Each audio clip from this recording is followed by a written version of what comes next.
أشرقت نفسي بنور من فؤادي حينما رددت يا رب العباد وانتشت روحي وصار الدمع يجري يا إلهي خذ بقلبي للرشاد. الحمد لله حمدا كثيرا طيبا مباركا فيه. الحمد لله حتى يرضى والحمد لله إذا رضي والحمد لله بعد رضاه. اللهم صل على سيدنا محمد النبي المليح صاحب المقام الأعلى واللسان الفصيح وعلى آله وصحبه وسلم تسليما. إخوة الإيمان، أولا وقبل كل شيء من المشكر لله من المشكر للناس المشكر لله. الشكر لهذا المسجد سيدي محمد الإمام سيدي الفتاح والجميع إخوة وأخوات لهذه الدعوة المباركة. الله يجعل هذا المجيء من باريس إلى ديجون تكون إن شاء الله في ميزان حسناتنا وحسناتكم. Tout d'abord, un grand merci pour cette aimable invitation. Merci à la mosquée, merci aux sœurs, merci aux frères. Et que cette présence et que cette conférence soit pour Allah tabaraka wa ta'ala une utilité pour tout le monde. Et je me réjouis déjà de cette présence de nos enfants, des parents, des sœurs. Alhamdoulilah, ça fait énormément plaisir pour ce sujet épineux, crucial, qui est, je dirais, l'épine dorsale de ce qu'on peut appeler l'éducation, qui est d'abord l'éducation de nos enfants qui sont notre avenir.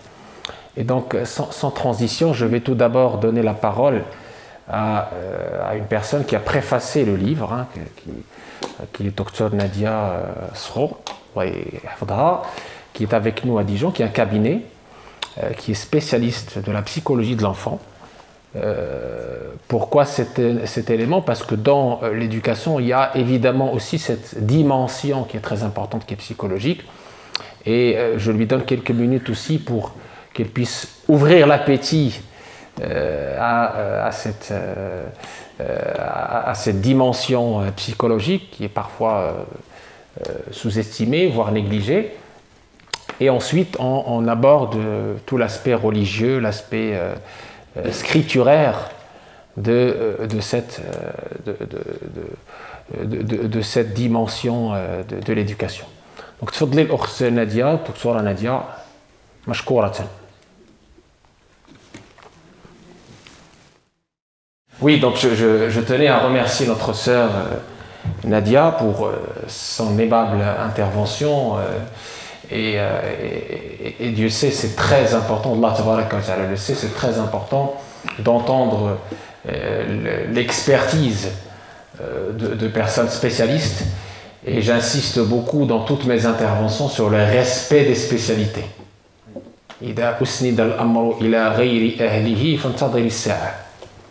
Notre communauté a besoin de respecter les spécialités et chacun a ses spécialités et on se complète. On n'est pas là pour se marcher sur les pieds, on se complète, chacun a ses spécialités et chaque spécialité est très importante. Donc, alhamdoulilah, on est ravis d'avoir des cadres comme Dr Nadia et on est ravis de traiter aujourd'hui le sujet sous différents angles, notamment ce que je vais voir avec vous aujourd'hui, l'angle religieux, spirituel, Inch'Allah. يقول عز من قائل بعد أعوذ بالله من الشيطان الرجيم وليخشى الذين لو تركوا من خلفهم ذرية ضعافا خافوا عليهم فليتقوا الله وليقولوا قولا سديدا.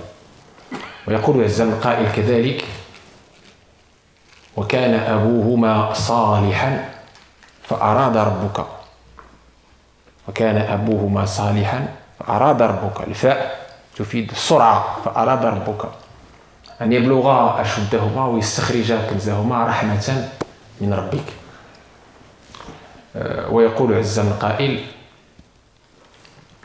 حتى إذا بلغ أشده وبلغ 40 سنة قال ربي أوزعني أن أشكر نعمتك التي أنعمت علي وعلى والدي وأن أعمل صالحا ترضاه وأصلح لي في ذريتي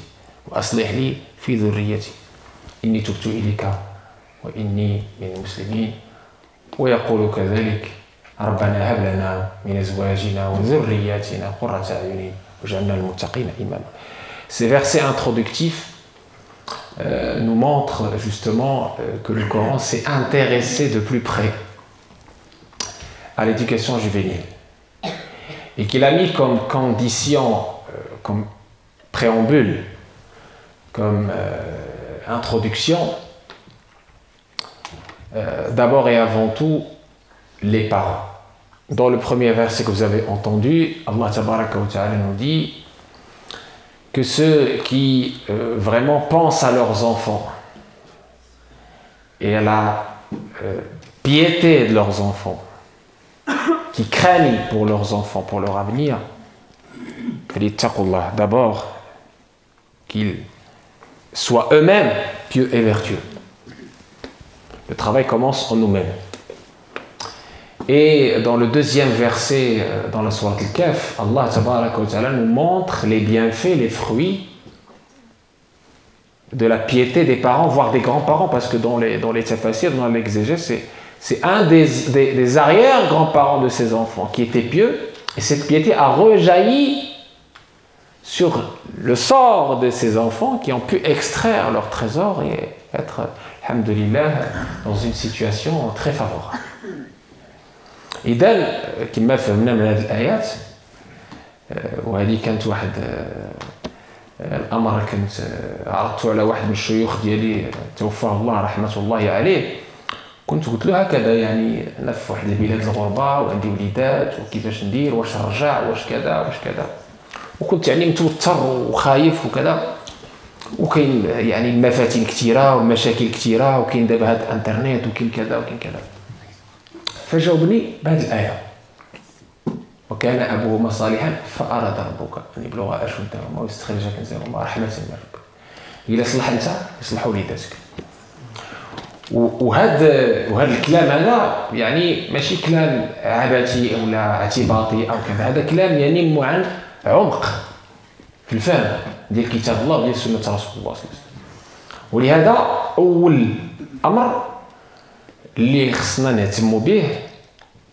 هو كما قالت الأخت قبيلة هو هذا الزوجة الصالحة أو الزوج الصالح. لماذا؟ لأن هذا الزواج منه غتكون الثمرة. Donc ce qui introduit à cette question justement du choix du partenaire ou de la partenaire.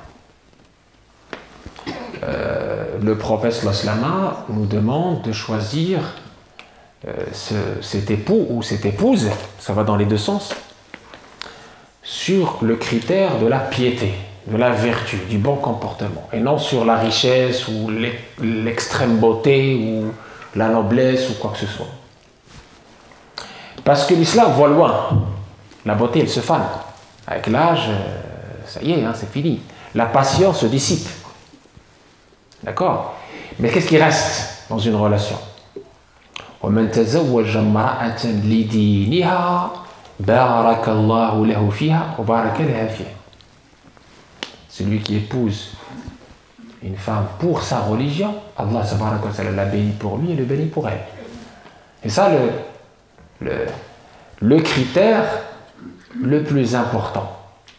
Je ne dis pas qu'il ne faut pas avoir de sentiments. Non, mais le critère le plus important qui doit être en amont du choix, qui doit être déterminant, c'est celui-là. C'est comme je dis, la passion, la beauté, tout cela se fane.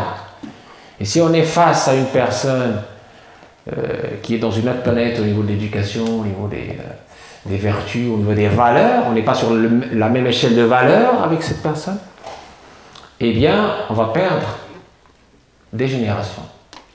Parce que c'est pas l'enfant, c'est pas un objet. C'est un être humain qui va donner naissance à d'autres êtres humains, etc. C'est l'avenir.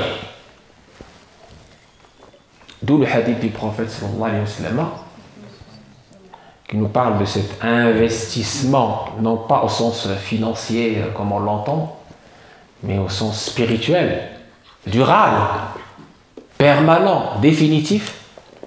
إذا مات ابن آدم انقطع عمله إلا من ثلاث علم ينتفع به صدقة جارية أو ولد صالح قال لك صالحون ولا صالحون يدعو له يشفع لك على كيفاش يشفع لك لانه استثمرتي في ولدك ما استثمرتيش في اسمها في واحد الارض ولا في واحد استثمرتي في التربيه تعبتي وغتجني الفضل ديال هذاك التعب ديالك Allah, le prophète sallallahu nous dit dans ce hadith magnifique, quand l'être humain meurt, ses actes cessent, sauf 3. Parmi ces 3, un enfant pieux que tu as éduqué de ton vivant, qui prie pour toi. Et là, je vais m'arrêter sur une petite anecdote qui est arrivée il n'y a pas longtemps à un de mes amis. كان الوالد ديالو توفاه الله موت علينا حق الله يرحمه والوليد ديالو كان يقرا القران يوم الخميس ويهديه للوالد ديالو ويدير صدقه يوم الخميس ويهديه للوالد ديالو الوالد ديالو ميت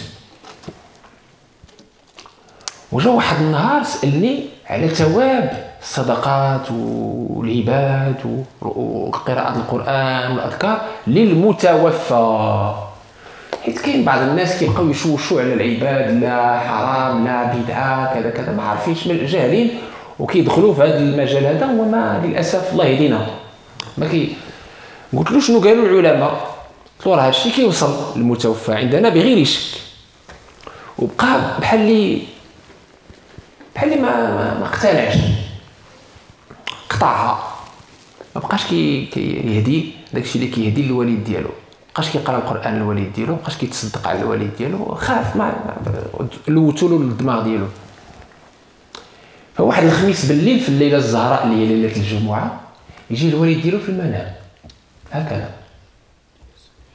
يقول له ولدي كنتي منشطني هكذا كنتي مفرحني كيدخلوا عليا الانوار كل ليله الجمعه كيجي واحد علاش مالك ما بقيتيش مالك لاباس شتي هذا الله تبارك وتعالى بغى يكرمه وراه عطاه البرهان الدليل فهذا ولد صالح يدعو له ولا نلتفتوا للغلاة والشواذ الى اخره هذا حق. Et donc il y avait un frère qui a été éprouvé par la mort de son papa. Et ce frère était pieux vertueux, donc il lisait le Coran, il faisait ce qu'il pouvait, et il offrait tout cela, le mérite de tout cela, à son papa défunt. Et il y a des gens qui l'ont un petit peu perturbé en disant non, c'est bid'a, c'est pas bien, nanana. Il vient de poser la question, je lui dis non, c'est quelque chose de bien, au contraire, ça arrive aux défunts. Sois sûr et certain, nos chouyouks nous ont appris ça, et puis on a des hadiths, on a... Bon, il était un peu dans le doute. On l'a un peu perturbé, vous savez, avec Internet, avec cher Google, cher Facebook, on n'est pas à l'aise, on n'est pas tout seul, hein. Les ulama ont des concurrents maintenant. Hein. Et donc, qu'est-ce qui s'est passé? Donc, il a arrêté de faire ça. Il a arrêté de lire le Coran et tout ça pour son père, malheureusement. Et puis, il faisait ça chaque jeudi, et puis, un de ces jours, il voit son papa dans le rêve, son papa est mort. Dans le rêve, il dit, mais mon fils, qu'est-ce qui s'est passé? Pourquoi tu as arrêté? Tu sais que chaque vendredi soir, chaque jeudi soir, vendredi, la veille du vendredi, il nous arrivait de toi des lumières énormes, sublimes, des joyaux. Pourquoi tu as arrêté tout ça? Je profitais. Et les gens qui étaient autour de moi, mes voisins dans les temples, ils profitaient aussi. C'est tellement magnifique. Pourquoi tu as arrêté? Et depuis, il n'arrête jamais. Il fait le Coran, il l'offre à son papa, il donne l'aumône, il l'offre, c'est pour mon papa, etc. Alhamdoulilah. C'est ça la continuité des actes. C'est ça l'assurance. L'assurance. Les Britanniques amènent. الحياة ديالك أمنوا على حياتكم وحياة أولادكم بالتقوى. La vraie assurance. Tu assures la pérennité de tes actes. Là, tu es sûr que, alhamdoulilah, même quand tu n'es plus de ce monde, il y a la suite. Ça continue après toi. Donc, vous devinez qu'il s'agit du meilleur investissement qu'on puisse avoir. Et donc, quand j'entends parents des missionnaires qui disent ouais, c'est pas moi, c'est Allah qui dit, etc. Mais la cause c'est toi. Tu es responsable. Le prophète sallallahu alayhi wa sallam nous dit, c'est pas moi qui le dis, hein. Cette responsabilité, c'est pas moi qui vous le dis comme ça, je la tire du chapeau, non. Le Nabi sallallahu alayhi wa sallam, qui est notre modèle, nous ordonne, il nous dit kullukum ra'in, kullu ra'in mas'ulun 'an ra'iyatihi. Chacun de vous est responsable, berger, par rapport à ces sujets. Il parle du père et il parle de la mère aussi, etc. Les deux. C'est pas un travail du père uniquement ou de la mère uniquement, non. C'est un travail à deux. C'est le couple. C'est pour ça que je disais le choix du partenaire ou de la partenaire est synonyme de réussite ou d'échec. Nabi sallallahu alayhi wa sallam, il était confronté à ce problème de choix de certains compagnons et le Coran est venu pour justement aller dans ce sens. Vous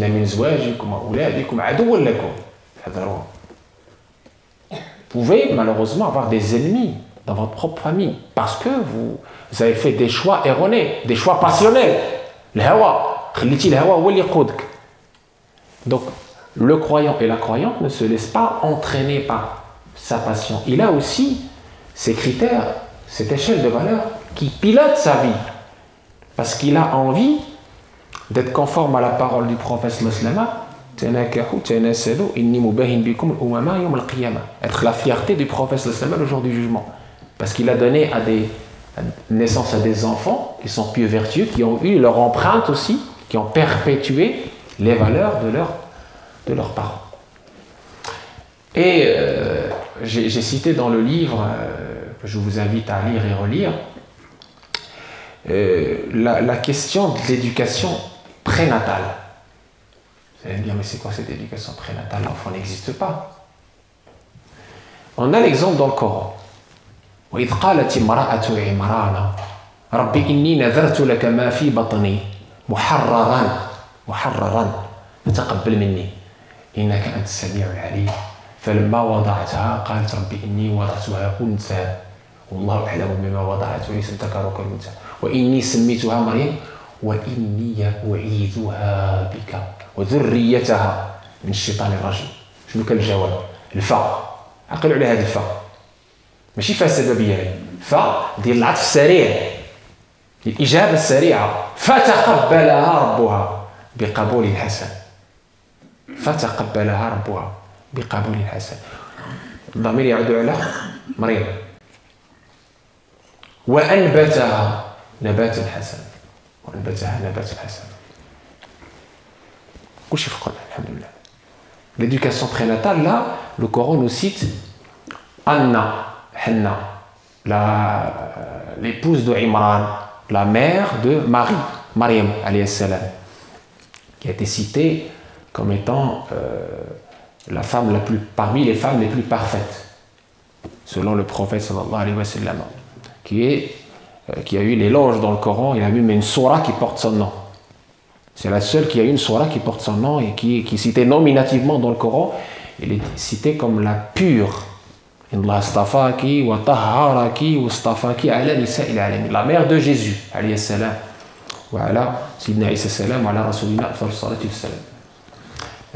Donc, sa maman, comment on en est arrivé là?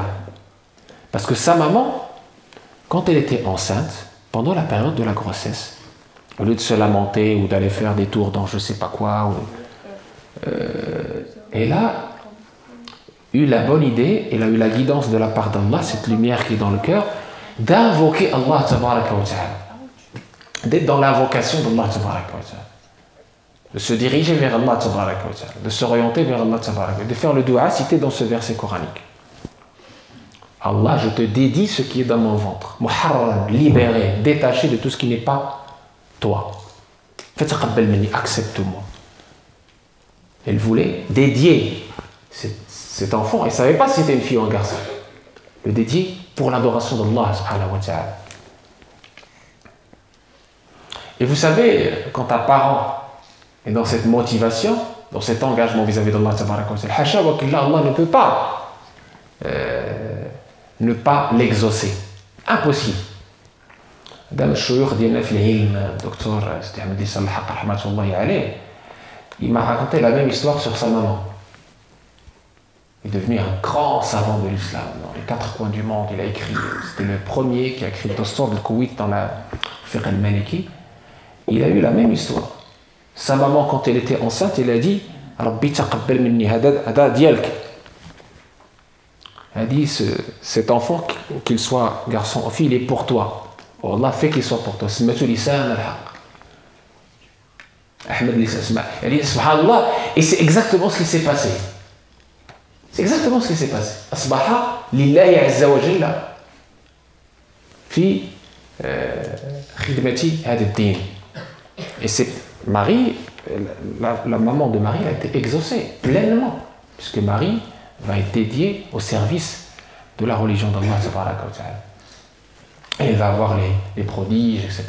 Et puis elle va être la maman de Kalimatullah, le verbe d'Allah tabaraka wa ta'ala. Et quand Hanna, la maman de Marie, elle a dit, elle a demandé à Allah de protéger et l'enfant et la descendance de l'enfant des insufflations du diable, qu'est-ce que le prophète a dit? Chaque enfant, quand il naît, il crie à la naissance. Ce temps, il le frappe, il crie. Sauf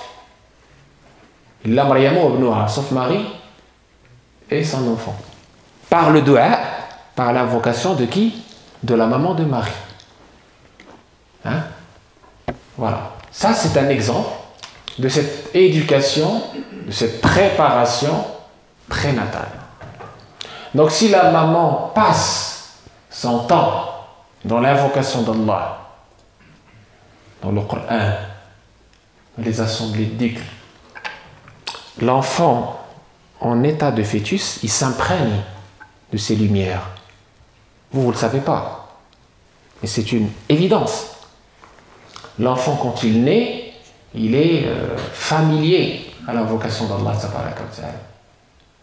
Il baigne après dans la piété parce que pour lui, ça va de soi, c'est une évidence.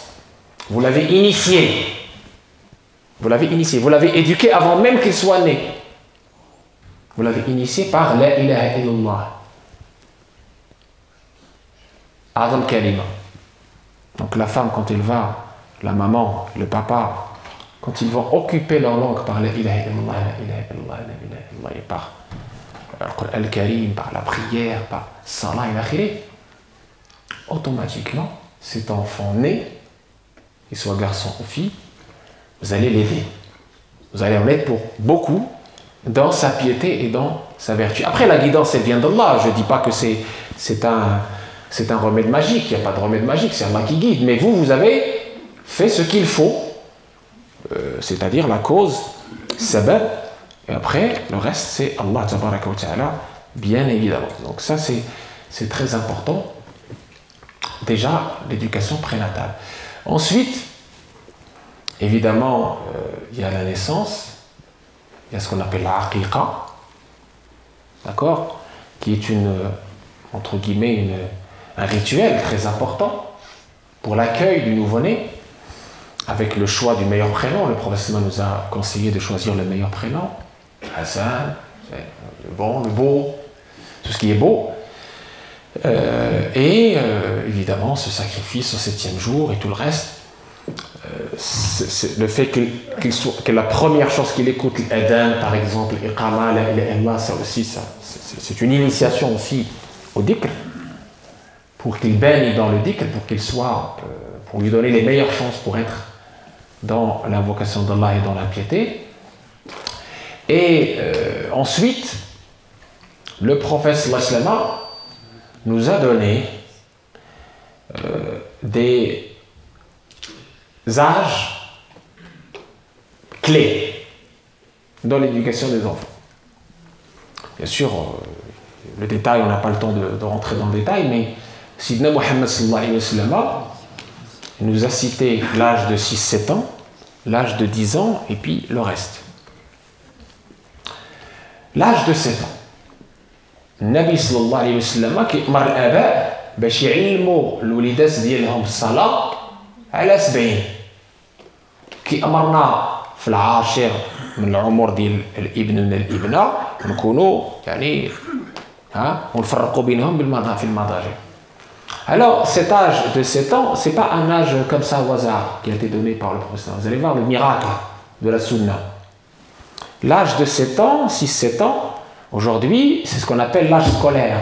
L'âge où l'enfant peut absorber un processus continu, un processus éducatif, un processus d'instruction. D'accord? Il peut être concentré, il peut apprendre des choses. La prière, justement, quand vous faites l'effort d'apprendre à votre enfant, là, à l'âge de 6-7 ans, la prière, et vous l'accompagnez dans cet apprentissage, qu'est-ce qui se passe pour lui? Cette école de la prière, en plus du fait qu'il s'habitue à la prière, bien évidemment, rien n'est obligatoire pour l'enfant jusqu'à l'âge de la puberté, bien évidemment. La puberté, c'est l'âge de la responsabilité. Taklif, bisharti al-aql, ykoun ma'a al-bulugh. Très bien. Mais au-delà de obligatoire, pas obligatoire, quand vous faites l'effort d'accompagner votre enfant, de lui apprendre la prière à l'âge de 6-7 ans et que vous lui accompagnez dans cet acte qui est le pilier de l'islam, l'épine dorsale de l'islam, qu'est-ce qui se passe? Cette école de la prière lui apprend beaucoup de choses, beaucoup de belles choses. La concentration, la ponctualité, la rigueur, l'humilité, les bénédictions, le barakat. D'accord? Donc il faut toujours favoriser à cet âge-là la pédagogie, la douceur, la sagesse, le rifq.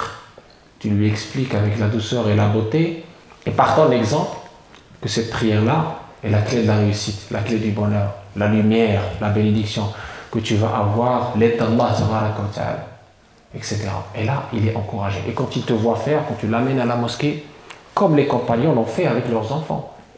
Abdullah ibn Umar, il raconte, je l'ai cité dans les hadiths, que j'ai cité, le dernier chapitre où j'ai cité tous les hadiths, Abdullah ibn Umar, il raconte quand il était enfant, son père Omar al-Khattab l'emmenait dans les assemblées du prophète sallallahu alayhi wa sallam. Rappelez-vous, lorsque le prophète a posé une question sur quel est l'arbre qui ressemble aux croyants, et Abdullah ibn Umar, il était enfant, il était le seul à avoir la bonne réponse. Vous voyez? Bon, il n'a pas osé le dire parce qu'il y avait les grands compagnons, mais quand il est sorti avec son père, avec ses normal, il dit j'aurais souhaité que tu le dises devant le prophète sallallahu alayhi wa sallam, etc. Voilà. Donc il s'imprégnait déjà des enseignements prophète sallallahu alayhi wa sallam dès l'enfance. Donc on ne dit pas on ne ramène pas les enfants à la mosquée, non, au contraire. Au contraire. Si tu ne l'emmènes pas à la mosquée, tu laisses où? Tu laisses proie à la télé devant les écrans, encore une fois. Nuisible. Pour tuer son intelligence. Pour le lobotomiser, le rendre comme une espèce d'objet qui ne peut rien faire, qui ne peut plus penser, qui ne peut plus agir. Non. Ramène-le à la mosquée pour qu'il s'imprègne des bénédictions des lumières et qu'il apprenne les bonnes choses. Même s'il n'arrive pas, voilà, mais c'est bien déjà. Et on doit être patient. Tout ce que c'est très important. Et l'âge de 7 ans, je disais donc, l'ordre aux parents pour enseigner la prière, salam, il y a Amoud al-Din, l'épine dorsale mélangée, et puis l'âge de 10 ans. L'âge de 10 ans, le prophète sallallahu alayhi wa sallam me demande d'être plus ferme et de séparer les lits. Pourquoi séparer les lits? C'est les spécialistes d'aujourd'hui, ils ont démontré que c'est ce qu'on appelle l'âge de l'éveil sexuel. D'accord? Et donc, il est temps, à cet âge-là, d'en parler, parce que si vous ne parlez pas de ça, les fréquentations, la télé, Internet vont parler de ça et vont parler de ça de façon déformée. Et ils vont déformer l'éducation de nos enfants. Donc, il vaut mieux prendre vous-même cette initiative et leur expliquer ce qui est tout à fait naturel. Les accompagner dans leur évolution hormonale, dans leur évolution physique, et leur dire quel est le cadre pour nous, quelles sont nos valeurs et pourquoi on est différent dans le bon sens, bien sûr, et qu'on respecte les autres. On n'est pas là pour juger les autres, mais nous on a nos valeurs, voici le cadre, etc. Et ça permet à l'enfant d'être à l'aise, d'être apaisé, de ne pas avoir cette crise identitaire ou cette schizophrénie entre ce qu'on lui dit à l'école, ce qu'on lui dit pas à la maison, le non-dit. Ça, c'est pas bon, le non-dit pour les enfants. Et ce qu'il entend chez ses copains, ce qu'il voit Et donc, le prophète sallallahu met l'accent sur ces deux âges, 7 ans et 10 ans. Mais les savants disent que ce n'est pas que ces deux âges. Il y a l'âge de l'apprentissage, l'âge de la fermeté, l'âge de la compagnie. L'âge de la compagnie, c'est l'adolescence. Là, tu dois faire en sorte qu'il soit ton copain, ton confident, qui ose te dire tout. Tu l'accompagnes, tu vas avec lui, tu participes avec lui, tu essaies d'être son confident, son ami, etc. Et indirectement, subtilement, tu lui donnes les conseils de vie, ton expérience, sans pour autant lui imposer ton modèle. Lui dis voilà, tu lui donnes les guidelines, on appelle ça, les grandes lignes pour les fréquentations, pour choisir les meilleurs amis, pourquoi on vient à la mosquée, pourquoi on fait le Jumu'ah, pourquoi on donne la zakat, pour qu'ils comprennent, pour que la religion ne soit pas un simple héritage du mimétisme, là, l'imma'a, là, pour qu'ils prennent la religion sur des bases saines et solides. D'accord ? Et cet exemple d'accompagnement, il doit être toujours accompagné avec... Il doit être toujours accompagné avec l'amour, le mahabba. L'amour et la nourriture. La nourriture, elle est gratuite, hein, cette nourriture. Qui doit toujours accompagner vos actes, même si vous êtes ferme. Même si vous êtes dans la entre guillemets, punition. L'amour, c'est très important. La preuve, Nabi sallallahu alayhi wa sallam, qui est notre modèle, j'ai réservé tout un chapitre sur le modèle prophétique, comment le prophète sallallahu alayhi wa sallam agissait avec les enfants. Nabi sallallahu alayhi wa sallam était dans le minbar, en train de faire le prêche du vendredi. Vous imaginez? Les compagnons sont là. Et puis il y a Sidna al-Hassan ou Sidna al-Hussein qui approche, et Sidna Nabi sallallahu alayhi wa sallam, il descend. Par amour, par affection, ses petits-fils, il les prend dans les bras. Le voici en train de faire la prière dans l'Asr, et Sidna al-Hassan ou Sidna al-Hussein vient sur son dos, alors qu'il est en position de sujoud, de prosternation. Et il reste dans cette position. Les compagnons se sont inquiétés, mais qu'est-ce qui se passe? Est-ce qu'il y a la révélation qui descend? Est-ce qu'il y a un problème? Ils sont inquiets. Et là, quand il termine, il lui pose la question, il dit non, c'est juste mon petit-fils, il l'appelait mon fils. Ibn Hala.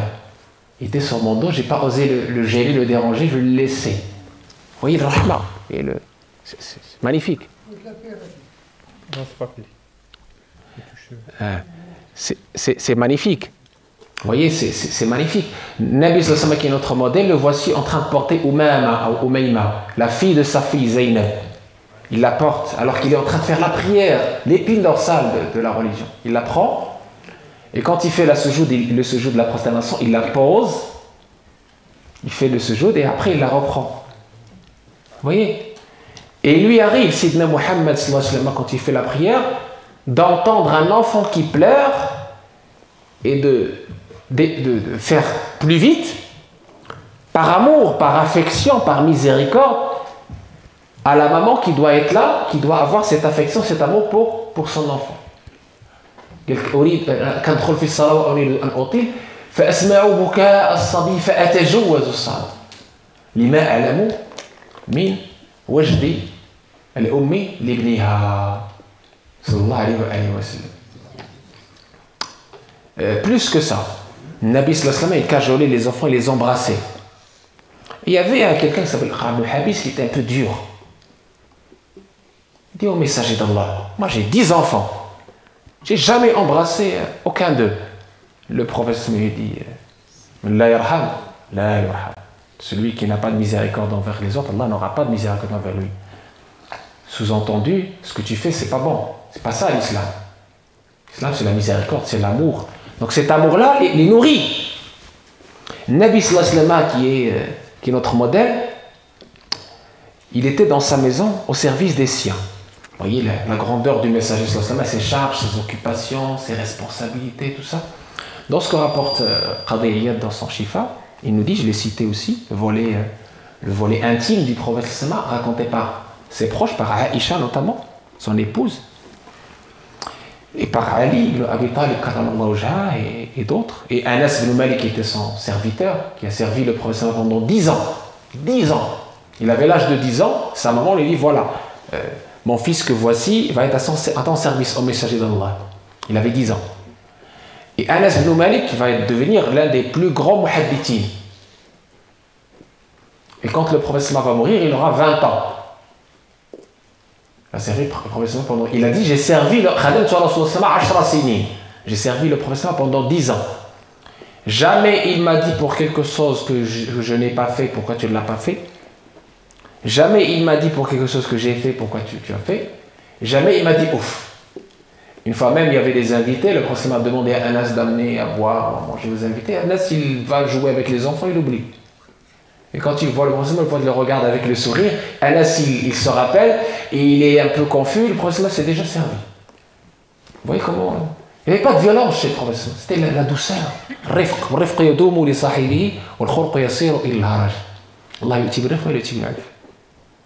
avait pas encore la science moderne pour...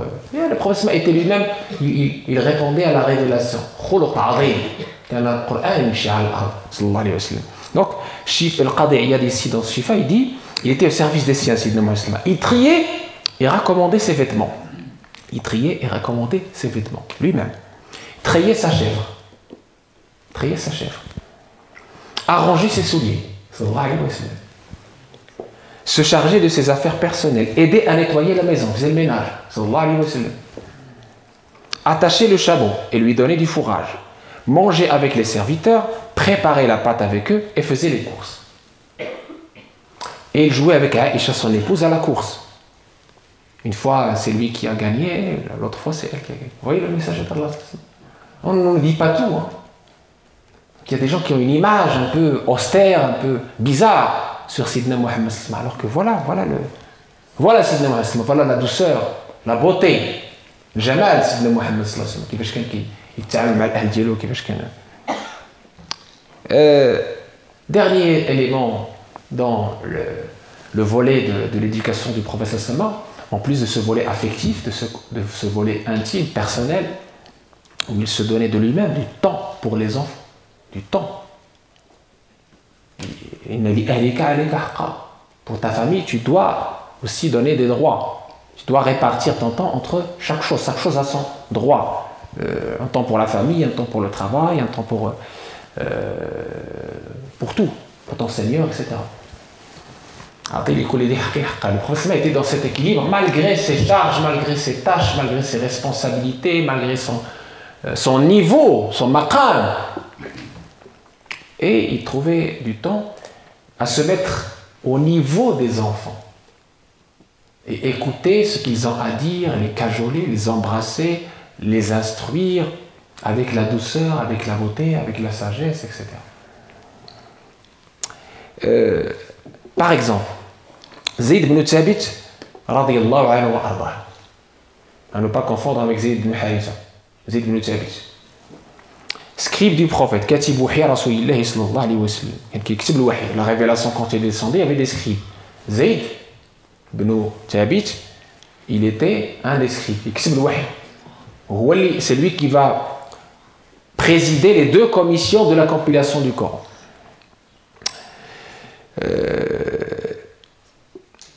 A appris le syriaque et l'hébreu en 15 jours. En 15 jours, dans ce que rapporte Abu Daoud dans ses Sunan. 15 jours, un demi-mois. Il dit, Nabi sallallahu alayhi wa sallam قال له إني والله ما آمنوا يهود على كتابي فتعلمته. هذا زيد يتكلم. فتعلمته فلم يمر بي إلا نصف شهر حتى حذقته نصف شهر. فكنت أكتب له إذا أراد أن يكتب وأقرأ له إذا كتب إليه. Par l'autorisation bénie du prophète sallallahu alayhi wa sallam, ce jeune, Zayd ibn Thabit, a appris le syriaque et l'hébreu en un demi-mois. L'apprentissage des langues, le prophète voulait qu'on apprenne les langues. Il a appris le syriaque et l'hébreu en un demi-mois. Parce que le prophète était là. Il leur insufflait cette grande motivation, cette force spirituelle. Les compagnons, grâce au prophète ne savaient pas, ne connaissaient pas l'impossible. Mustahil, ça n'existait pas pour eux. Parce que le prophète a insufflé en eux la force spirituelle. Regardez le hadith avec Abdullah ibn al-Abbas, Ya Ghulam, il avait 9-10 ans. Abdullah ibn al-Abbas. Ya Ghulam, inni u'allimuka kalimat, ihfadillah yahfad, ihfadillah tajidu tujahak, idha sa'alta fas'alillah, idha ista'anta fasta'in billah, wa'lam anna al-ummata ila akhir al-hadith. Il parle à Abdullah ibn al-Abbas, un enfant de 9 ans, en lui insufflant, en lui inculquant la foi en Allah, le tawakkul, la remise confiante en Allah tabaraka wa ta'ala, de façon à ce que Abdullah ibn Abbas puisse avoir une force spirituelle inégalée, puisse avoir peur de rien et de personne. Il dit, même si toute la Ummah se réunit pour te faire du mal, si Allah ne veut pas, ce mal ne t'atteindra pas. Et si toute la Ummah se rejoint pour t'apporter du bien, ce bien ne te sera apporté que dans la mesure où Allah le permettra. Il a inculqué cela dès l'enfance, ce tawhid pur, cet enracinement de la confiance en Allah tabaraka wa ta'ala, qui est la clé, la base de ta confiance en toi-même. Et par ce fait, ses compagnons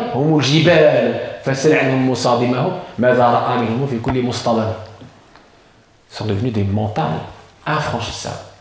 Ils ne connaissaient pas, ils ne savaient pas ce que c'est qu'impossible. Impossible n'existait pas pour eux. Point quand ils partaient faire la force, quand Saad ibn Abi Waqqas قالوا له راه ما عندناش البواخر، ما عندناش الفرس عندهم الفيله وعندهم حنا ما عندناش البواخر. قال له ماشي مشكل، رددوا مورايا، حسبوا الله ونعم الوكيل. بقاو حسبوا الله ونعم الوكيل، بقاو كيتمشوا على الماء. الفرس شافوا بنادم كيتمشى على الماء، الاربع فيالين كيتمشوا على الماء، خلاو الفياله وخلاو كلشي، كانوا طنوا هذيك الوقت هما الفياله وفتحوا. شوف ربي هاد الناس هادو شكون هما؟ بشر، ولكن ليسوا كباقي البشر، هادو ما عندهمش شي حاجه سميتها مستحيل ولا عندك ولا شاك ولا. النبي صلى الله عليه وسلم زرع فيهم هذه القوه العجيبه التي لا تعرف الكلل ولا الملل ولا التواكل ولا الكسل ولا العجز. كاينش. Il n'y a pas de paresse, il n'y a pas de fainéantisme, il n'y a pas de flemmardisme. Moi je le dis à ma propre fille, à mon propre garçon. Je dis nous les musulmans, c'est pas ce que ça veut dire la flemme. Ça n'existe pas la flemme chez nous. La flemme n'existe pas. Cette notion-là n'existe pas chez nous. Nous, notre génération n'a pas connu la grâce matinée. Et nos ancêtres n'ont pas connu les vacances. Les vacances pour eux, c'était une occasion pour se rapprocher encore plus d'Allah, pour apprendre plus, etc. Je ne dis pas qu'il ne faut pas se reposer, mais je vous dis comment les générations étaient, notamment les générations des compagnons. Et ce Zayd ibn Thabit va donner naissance à Kharija, qui va être parmi le Fuqaha Sba'a, sur qui les 4 écoles vont puiser la science. Vous voyez, Hadam al-Fuqaha al-Madina Sba'a. Vous voyez comment les choses avancent. Quand Nabi sallallahu alayhi wa sallam, il éduque des jeunes, il en sort des miracles. Et cette éducation-là, on doit la comprendre du prophète et on doit l'hériter et on doit l'appliquer. Et c'est des étapes, comme je disais. Ça commence dans l'éducation prénatale, à la naissance, à l'âge de l'enfance, avec le pilier fondamental qui est la prière, et petit à petit, évidemment, la science utile, y compris les langues comme le cas de Zayd ibn Thabit, y compris la foi, parce que la foi aussi, on peut l'inculquer grâce à toi-même qui a la foi, qui a cette confiance en Allah, qui a cette force que tu vas transmettre. Et donc cette importance de la transmission, et c'est avec ça qu'on termine, elle n'est pas uniquement des paroles en l'air. Tu dois être un modèle pour ton enfant. Je donne un exemple très simple. Quelqu'un frappe à la porte. Tu dis à ton fils, va lui dire que ton père n'est pas là. Bah, tu as tout cassé. Ça ne sert à rien de dire à ton enfant, il ne faut pas mentir. Ça paraît simple. Mais c'est très très dangereux dans le processus éducatif parce que tu as tout détruit. Tout le modèle que tu as bâti sur la véracité,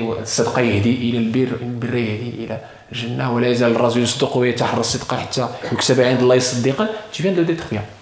Ça ne sert à rien de raconter, de faire de la morale après. D'accord? Donc, Faites très attention, l'enfant, il fait attention à tout. C'est le père de l'homme, certes, il absorbe, il est comme l'éponge. Il absorbe d'abord votre comportement, plus que vos paroles.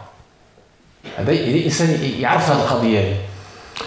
وهذا الموضوع هذا اللي قلناه طويل الحقيقة ولكن غادي نتوقفوا عند هذا القدر pour écouter vos questions إن شاء الله s'il y en a. كما معطلين ولا معطلين. باش نكونوا les questions. Donc pour terminer, l'éducation de Sidna Muhammad sallallahu alayhi wa sallam nous donne les grandes lignes. Après, comme a dit Sidna Ibn Abi Talib, éduquez vos enfants pour une époque qui ne sera pas la vôtre. C'est-à-dire, le prophète nous a donné les grandes lignes, les fondamentaux. Et là, beaucoup de parents me posent la question sur le jeûne. Oui, mais comment je fais tout ça? Ça ne sert à rien de forcer. Le jeûne, ce n'est pas seulement la puberté, mais c'est aussi la capacité de jeûner. Le qudra. الانسان ما قادرش يصوم ما تجبروش يصوم راه المريض ما يصومش كذلك الطفل لو كان بالغ ولكن ما عندوش القدره باش يصوم يقضي منين يقدر من بعد donc il pourra rattraper plus tard quand il aura la force de jeûner. Il faut pas forcer, surtout si ça vient en été et tout, faut pas forcer, faut l'habituer avec une journée, des choses comme ça. Et quand il aura la puberté, s'il n'a pas la capacité physique de jeûner, il faut voir ça avec le médecin, et il faut pas forcer. Le but du jeûne, c'est pas de nous détruire ou de nous tuer ou de nous porter préjudice, non. Il faut y aller doucement. Au moment où il pourra physiquement jeûner, il rattrapera, tout simplement. Parce qu'il a l'excuse de la non-capacité physique de jeûner. Donc ça ne sert à rien de forcer, de mettre ou de dégoûter l'enfant, de lui imposer des choses qu'Allah lui-même n'a pas imposées. Donc la douceur, la pédagogie éducative et évolutive, et les fondamentaux. J'ai parlé du tawhid, j'ai parlé de la prière, et évidemment, l'amour du dernier messager, sallallahu alayhi wa sallam. C'est ça qui nous manque aujourd'hui. L'amour du dernier message. محبة رسول الله صلى الله عليه وسلم. كان الحديث اللي ذكرته هنايا نربيو الولاد ديالنا على محبة الله ومحبة رسول الله صلى الله عليه وسلم ومحبة آل بيت الرسول والقرآن الكريم. Et le Coran خيركم تعلم القرآن وعلمه. L'amour du dernier messager صلى الله عليه وسلم, pourquoi? Parce que tout d'abord c'est un signe de la foi. Ensuite, l'amour du prophète صلى الله عليه وسلم, ça permet à cet enfant d'avoir un modèle. Un modèle parfait, un modèle parfait, sublime, qui est le Nabi sallallahu alayhi wa sallam. C'est très important. L'amour du prophète sallallahu alayhi wa sallam, j'ai cité dans le livre l'exemple de l'histoire du soir. L'histoire du soir. Il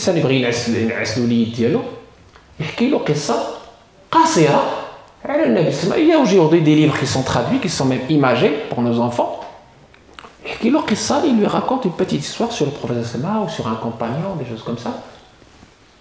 Et ça rentre petit à petit, il s'imprègne du modèle du prophète sallallahu. Et ça lui permet aussi d'être une alternative à ces dessins animés très violents, à ces tablettes, à cette exposition, à surexposition aux smartphones, aux tablettes. C'est très dangereux. Protégeons nos enfants, soyons des parents missionnaires, protégeons nos enfants, non seulement par rapport à la question d'alimentation, de sommeil, de santé, mais aussi la santé spirituelle. Comment? J'ai parlé des mauvaises fréquentations, donc le contrôle de la fréquentation, il se fait tout au long de la vie de l'enfant, pas seulement à un moment donné, tout le temps. La bonne fréquentation implique la vertu, la mauvaise fréquentation précipite malheureusement la personne dans les dérives, jusqu'à ce qu'on le trouve après dans les prisons, et l'exposition aux écrans. Je suis navré de constater que certains parents, pour avoir la paix, soi-disant la paix, ils laissent leur enfant devant la télé ou devant la tablette pendant 6 heures, 7 heures, 8 heures. Que devient cet enfant? Même physiquement. Je préfère les jeux naturels, quand on aille dans un parc, qu'on respire l'air frais, qu'on regarde les oiseaux, qu'on fasse des jeux vraiment ludiques. Et ça fait partie aussi de l'éducation. Nabi sallallahu alayhi wa sallam, il faisait ça avec les enfants, il jouait avec les enfants, les compagnons aussi, etc. Et même pour Aïcha, il avait des peluches, ce qu'on appelle domia, il avait un jouet sous forme de de cheval ailé. Le cheval ailé. Ça, c'est la preuve que, effectivement, les jouets pour les enfants, il n'y a pas de problème de tasawir ou des choses. Faut pas, voilà. Ça, c'est un hadith authentique. Elle avait un cheval ailé, Aïcha. Elle jouait avec ses copines et quand le professeur la voyait, il dit: ah, c'est comme le cheval de Suleiman, de mon frère Suleiman. Donc, vous voyez, le professeur, le jeu avec quelque chose de pratique, de naturel pour développer l'imagination, etc. Alors que la surexposition à ces écrans peut détruire l'intelligence de votre enfant et ses capacités d'évolution. Surtout dans un âge précoce, dans un âge évidemment où ses capacités cognitives, ses capacités psychologiques, ses capacités neuronales sont en train de se développer. Et pour terminer, effectivement, la question du modèle de Sayyidina Muhammad, de l'amour de Sayyidina Muhammad sallallahu alayhi wa sallam, c'est pas des sentiments. Apprendre à votre enfant le comportement du prophète sallallahu alayhi wa sallam.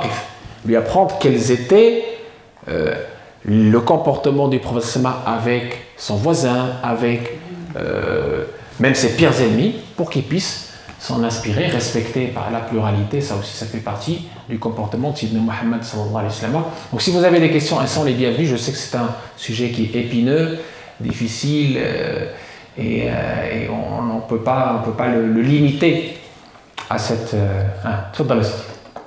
une question, barakallahu fik en tout cas. Et barakallahu fikum d'être patient parce que c'est qui nous vient de Paris. Et vous savez très bien en fait que sur Dijon c'est un peu mort. Et que là, après le Covid, on va reprendre, Inch'Allah, les séminaires.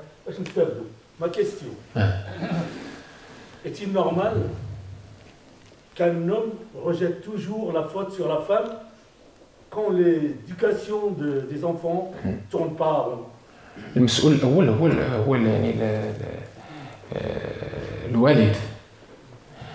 Où chacun a sa propre responsabilité, bien sûr. Donc, quand le professeur nous parle de responsabilité, le hadith que vous avez entendu, il parle à la fois du papa et de la maman. Il parle à la fois des deux. Évidemment, il y a un moment donné où c'est exclusif à la maman, parce que c'est elle qui a enfanté pendant qui a eu la grossesse pendant 9 mois, qui a eu l'allaitement pendant un maximum de 2 ans. الوالدات يرضعن أولادهن حولين كاملين لمن أراد أن يتم الرضاعة وعلى المولود له يعني الأب رزقهن وكسوتهن بالمعروف لا تضار والدة بولدها ولا مولود له بولده وعلى الوارث مثل ذلك إلى آخر الآيات. Donc, très important, c'est une responsabilité partagée et chacun selon les prédispositions que Allah tabaraka wa ta'ala a mis en lui. همنا ربي خلق الأنثى في واحد القدرة على حوايج وخلق الذكر على واحد القدرة على حوايج أخرى ليس الذكر كالأنثى كلها عطى ربي القدرة ديالو وعلى حسب القدرة ديالو عطاه مسؤولية. الله تبارك وتعالى a responsabilisé chacun selon ses capacités innées.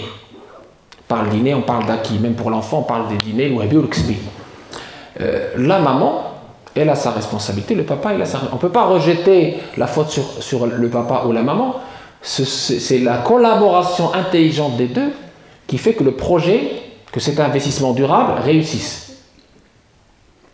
Et l'enfant, il est évidemment très attentif à la fois à l'affection de la maman, à l'éducation de la maman et à l'éducation de la maman. Donc, c'est Mohamed Makish, c'est ما كاينش واحد الاحتكار ديال المسؤوليه. هذه مسؤوليه مشتركه. Et je dirais même plus que cela, la responsabilité des imams, la responsabilité des éducateurs, on est tous responsables, la responsabilité du voisinage, on est tous responsables de nos enfants, on doit les considérer comme nos propres enfants aussi pour réussir, Inch'Allah, ensemble, cet enjeu majeur qui est l'éducation de nos enfants pour qu'ils puissent avoir une société saine, sereine, apaisée et, Inch'Allah, avoir des ambassadeurs de notre belle religion qui sont dignes de porter eux-mêmes après cette responsabilité et représenter dignement Sayyidina Muhammad sallallahu alayhi wa sallam par la beauté et par la rigueur et la majesté. Y a-t-il d'autres questions, les sœurs? Tfaddal la Sidi. Wa alaykoum salam wa rahmatullahi wa barakatuh. J'ai une question par rapport à pour nos enfants, nous pose des questions existentielles sur par exemple ce qu'on appelle les versets de Coran. Oui. Pour D'accord. Oui. Oui, oui. Oui. Alors le frère, pour celles et ceux qui n'ont pas entendu, pose la question sur les questions existentielles que l'enfant se pose dès l'âge de 5 ans, 6 ans, quand il commence. C'est normal, c'est des questions naturelles, oui. Une deuxième question, c'est l'apprentissage de la langue arabe. L'apprentissage de la langue arabe, c'est la deuxième question, oui. Votre expérience par rapport à ça. Inch'Allah. Sachant qu'il y a des gens qui parlent pas forcément, qui n'apprennent pas Oui. la langue al-Karim. Oui. Comment... D'accord. Écoutez, à l'impossible, nul n'est tenu. Moi, je pense qu'il y a des priorités dans l'éducation de nos enfants. J'ai parlé aussi des priorités, aujourd'hui, surtout des priorités, des fondamentaux. Vous avez compris que parmi les fondamentaux, c'est votre transmission, et parmi les fondamentaux de cette transmission, c'est les piliers d'abord, et fait partie des piliers le comportement.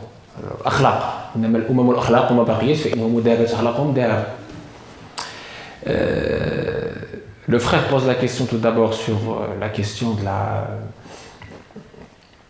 les questions des enfants.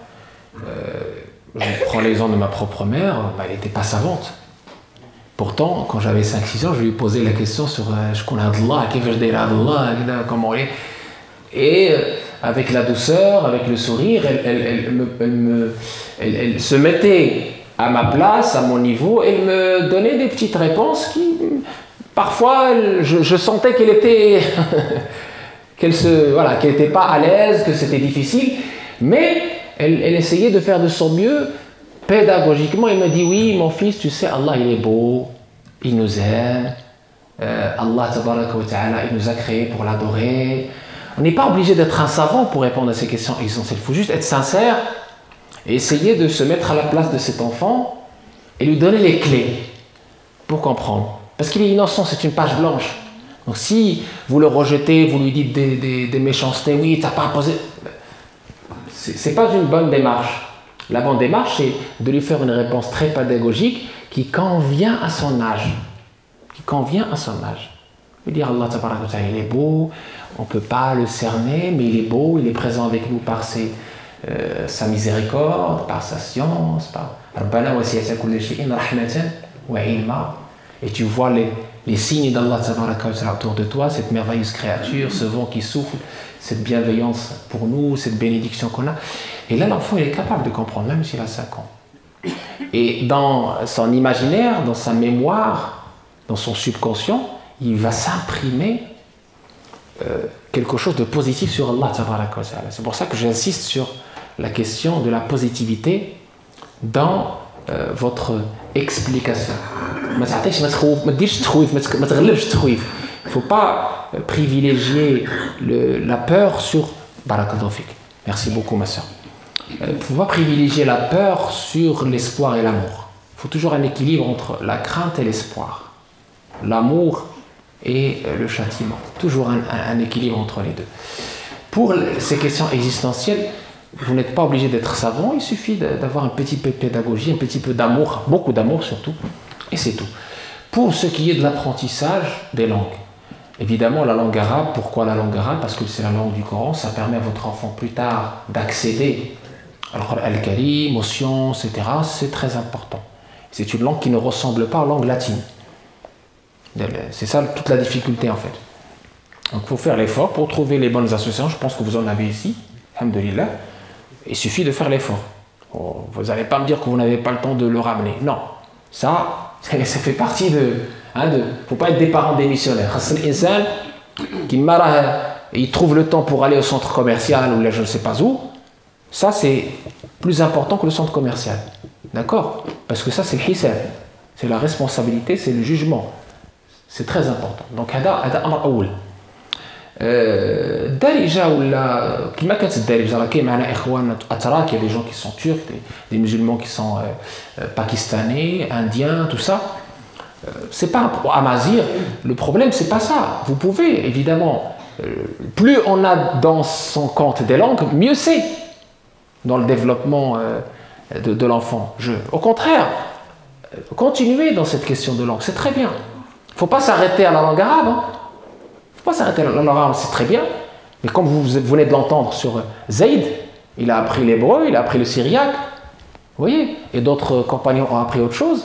Il n'y a pas de limite. Et sachez que l'enfant, à un moment donné de sa vie, il est capable, moi je me rappelle certaines langues, je les ai apprises juste en l'écoutant. L'italien, je n'ai pas fait italien deuxième langue, j'ai fait anglais deuxième langue. Pourtant, j'ai appris l'italien juste en étant dans un environnement. Vous voyez, un jour je me suis... je parle italien. Vous voyez, quand on est enfant, quand on entend des langues autour de nous et qu'on on absorbe. Et donc, alhamdoulilah, en plus de l'arabe et du français, voilà, pour justement, c'est la langue de son pays, c'est la langue de l'apprentissage, l'anglais et d'autres langues, même le chinois si vous voulez. Il n'y a pas de limite. Il n'y a pas de limite. Moi, j'ai des collègues qui ne sont pas musulmans, qui ont inscrit leur enfant pour le mandarin. Vous imaginez? C'est bien, c'est toujours bien. Plus on a de langues à son actif, mieux c'est. Donc il ne faut pas s'arrêter à la langue arabe. Il faut aller très loin. Et bien évidemment, le Coran, c'est encore un effort, une pédagogie. D'après ce que j'ai compris ici, on a ce qu'il faut ici.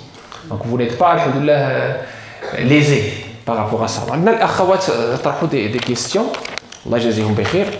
Ça prouve, alhamdoulilah, barakallahu fihunna, leur attention et leur patience. Comment faire face à la pression qui vient de l'environnement scolaire notamment, c'est-à-dire que quand on interdit quelque chose, eh bien les camarades, eux, ont accès à cette chose, de téléphone par exemple, du coup l'enfant se sent exclu et ne comprend pas ou trouve cela injuste. Ah oui, ça c'est une très bonne question. Jazallahu khair, la sœur qui l'a posée. Il n'y a pas de recette magique. Je parle de mon enfant, mon propre enfant, auquel on avait, entre guillemets, interdit le téléphone alors que ses copains l'avaient. On vient tout juste de lui autoriser le téléphone, il a 18 ans. Moi-même, je n'ai pas eu accès au téléphone, je pense que je l'ai eu à 22 ans, 23 ans. Un téléphone pour téléphoner, oui. Un téléphone pour téléphoner, pour qu'il soit joignable, oui. Il le pose avant de rentrer dans la classe pour pouvoir suivre. Pourquoi pas? Mais un smartphone hyper connecté, avec des comptes Facebook, Instagram, Snapchat, etc. Pourquoi? Pourquoi? Il faut lui expliquer à cet enfant. Comme j'ai fait moi avec mes enfants, comme d'autres l'ont fait. L'enfant, il est capable de comprendre que ce n'est pas de l'exclusion, c'est pour son bien. Il faut lui expliquer qu'il a des valeurs. Que le fait d'être sur Snapchat à 9 ans, ou sur Facebook à 9 ans, ou sur je ne sais quel autre réseau, à cet âge-là, c'est destructeur. Ça n'a aucun sens. Même les adultes, je ne vois pas d'intérêt de passer le plus clair de son temps sur les réseaux sociaux, à diffamer, à diffuser des bêtises, à entendre des bêtises, à se charger de péché, à perdre un temps précieux alors que tu peux passer ce temps à lire le Coran, à faire le dhikr, à faire des nawafil, à même te promener, prendre l'air, faire un peu de sport, pourquoi pas? C'est important pour ta santé. Et aujourd'hui, les médecins se plaignent parce qu'ils ont de plus en plus de cas de personnes, soit qui sont en train de perdre la vue, soit qui n'ont plus ce qu'on appelle l'intelligence émotionnelle. Ils ne sont plus capables d'avoir une vie sociale normale. À cause de quoi? À cause de cette surexposition. Cette surexposition, elle passe par quoi? Par le fait que les parents n'ont pas fait attention. Ils donnent accès à ces outils hyper connectés à leurs enfants à un âge très précoce. Donc j'encourage cette maman à continuer à avoir cette posture qu'elle a, masha'Allah, et à expliquer pédagogiquement à l'enfant que même si les autres veulent s'autodétruire, détruire leur santé, leur avenir, parce que je t'aime mon fils ou ma fille, c'est pour ça que je ne te permets pas d'avoir ce smartphone à cet âge-là. Et je pense que plus tard, il la remerciera. Même si aujourd'hui il va un peu rouspéter, plus tard il la remerciera. Une dernière question d'une sœur. Barakallahu fikum, comment accompagner mon enfant dans la question de la prière avec les horaires scolaires, sachant qu'il est pubère, surtout en hiver, cumulé de avec Asal, Maghreb et tout ça. Écoutez, on fait au mieux. J'ai pas de recette magique. Mes propres enfants subissent cela, donc on n'a pas de recette magique. Nous-mêmes, on subit cela pour certains qui n'ont pas de salle de prière à côté, etc. L'essentiel, c'est de rester connecté avec Allah. L'essentiel, c'est toujours suivre la parole d'Allah qui nous dit wa'mur ahlaka bis-salati wastabir alayha. C'est pour ça qu'il a utilisé le mot wastabir alayha. Allah nous dit dans la fin de Surat Taha, à Sayyidina Muhammad sallallahu alayhi wa sallam, et donc à travers lui à toute la communauté, toute la Ummah, et ordonne à ta famille la prière et patiente, persévère. Ça demande de la persévérance. L'enfant, il va oublier aujourd'hui, il va dire oui, je suis fatigué, etc. Persévère. Non, mon fils, la première chose à faire en se levant, les ablutions, la prière. C'est ce que je dis à mes enfants. La première chose à faire quand tu rentres de l'école, ablution, la prière. Perds pas de temps. La première chose. Et la répétition, tikrar, le fait de l'istiqrar. On répète la chose, on montre qu'elle est importante, que le plus important pour toi ici, c'est la prière, salat. Allah s'occupera du reste, rizq. Nahnu narzuquk. وامر اهلك بالصلاه واصطبر عليها لا نسالك رزقا نحن نرزقك والعاقبه للتقوى. شنو قال على سيدنا اسماعيل؟ وكان يامر اهله بالصلاه والزكاه وكان عند ربه مرضيا. Voilà les prophètes, le comportement des prophètes, et à travers ces comportements du prophète qui sont cités dans le Coran, ce que doit être notre comportement. L'accent doit être fait, la mise en valeur de la prière, comme j'ai dit, parce que l'épine dorsale, le lien avec Allah, le rendez-vous 5 fois par jour avec Allah, qui ne doit jamais être raté. Si on le rate pour une raison ou pour une autre, le soir, on se rattrape et on remet une couche, on rappelle, avec la douceur bien sûr, et en montrant l'exemple, pourquoi pas ne pas faire avec lui. جماعة الإنسان اللي يمكن له شي يجي المسجد اللي يدور في أو كذا يصلي جماعة مع عائلته مع الزوجة ديالو الأبناء ديالو باش يكون هو قدوة وجعلنا للمتقين إماما. هذا هو، وهذا ما جاد الله عز وجل به في هذا المجلس الكريم. الله يجعلنا من الذين يستمعون القول في تبع الحسنة والله يصلح وليداتنا ووليداتكم. وهذا اللي كاين. إمامنا شنو هادشي صافي كاين شي أسئلة صافي؟ وي.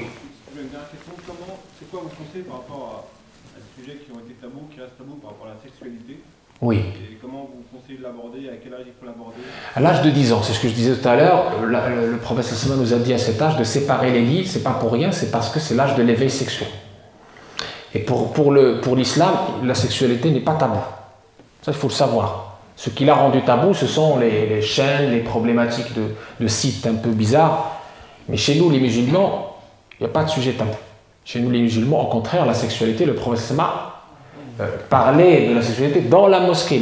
Nos chouyours, je me rappelle, moi j'avais 10-11 ans, et nos chouyours, quand ils nous apprenaient, ils parlaient de la sexualité ouvertement, de façon dépassionnée. Voilà, il n'y avait pas de problème.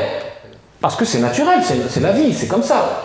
Si toi, tu parles de cela de façon dépassionnée, en montrant le cadre islamique, ça empêche ton enfant d'aller chercher la réponse ailleurs sur des sites ou chez des mauvaises fréquentations et d'être déformé, d'avoir une vision déformée de la sexualité.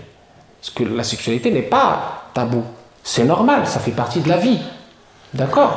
Le plaisir sexuel en islam, contrairement à d'autres, entre guillemets, formes de religiosité, est quelque chose de demandé dans le couple. C'est pas tabou, c'est pas restreint. Donc voilà. Après, il y a un cadre, et ce cadre-là, il doit être enseigné à nos enfants dès l'âge de 10 ans, 11 ans, dès qu'ils commencent à comprendre, à s'intéresser à ce sujet, à entendre des copains qui disent des choses, ou voilà, là il faut intervenir. La maman et le papa, c'est pas que la maman, non, mais je te laisse faire. Non, tu laisses pas faire, toi aussi tu as ton rôle à jouer, parce que tu as ton expérience et tu peux protéger ton enfant, anticiper des problèmes, et éviter que ces problèmes arrivent, parce que quand il arrive, c'est déjà trop tard. Donc là, anticiper dès l'âge de 10 ans, la pré-puberté, la puberté, est synonyme de changement hormonal, c'est normal. Tu lui dis c'est normal que tu as un changement normal, c'est tout à fait, changement hormonaux, c'est tout à fait normal, ça fait partie de la vie. Les compagnons avaient ça, leurs compagnons, etc. Mais ils géraient ça de la meilleure façon grâce au cadre du prophète sallallahu alayhi wa sallam et de ses enseignements. Et bien sûr, quand il arrive à l'âge de mariage, il ne faut pas non plus bloquer, non, moi, elle a qu'un chouchou de zeb, mais qui brûche ou la dome, ils zoujou. علاش تبغي يمشي يدير الحرام ولا تبغي يدير الحلال؟ ما يمكنش. وخصنا نبدلوا حتى النظره ديالنا للزواج عاود، هذه مساله اخرى عاود، موضوع اخر خصو محاضره اخرى بوحديتها. ونسال الله تبارك وتعالى لكم القبول وسمحوا لنا على هذا التطويل، والله يجعل كل شيء لله ان شاء الله الرحمن الرحيم. آخر دعوانا الحمد لله رب العالمين.